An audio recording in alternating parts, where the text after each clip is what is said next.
ఆయన అన్న పిఎం కిసాన్ ఉపాధి హామీ కరువు పని తీయడం అన్నది నాకేమంతగా మంచి పని అని అనిపించట్లేదన్నా. అన్న పొద్దున వెళ్ళి మధ్యాహ్నం వరకు చేస్తున్నారు కదన్నా, ఆడేం పని ఉండదన్న. కరువు పని సెలక్పార్లు తీసుకొని బోరాలు తీసుకొని ఆడ రెండు సార్లు మన్నేస్తారు.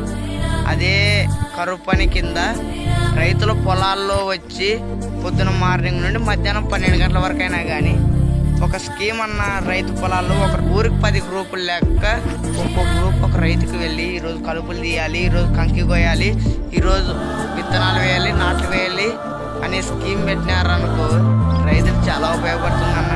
రైతులు కూలీలకు డబ్బులు లేక మందాగి ఉరేసుకొని చనిపోతున్నారన్న.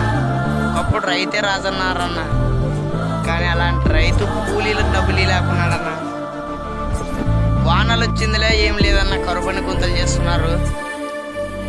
కరువు పని గుంతల వల్ల ఏం లాభం లేదన్న. కనీసం ఆ స్కీమ్ కింద అయినా కానీ పొలాల్లో వచ్చి పని చేసేదన్నా అయితే ఏదో రైతు బాగుపడతాడు. పొద్దున 8 గంటలకు వచ్చి మధ్యాహ్నం 11 గంటలకు ఇంటికి పోయినా కానీ కనీసం సగం పని జరుగుతుందన్న రైతుకి. ఇలాంటి స్కీమ్ కావాలని కోరుకుంటున్నానన్న. ప్లీజ్ ఈ ఒక్క వీడియోని కేంద్రానికి వెళ్ళేటట్ట షేర్ చేయండి అన్న. ఇదే నా కోరిక. రైతులు చాలా కష్టపడుతున్నారన్న, మేము కూడా రైతులమే.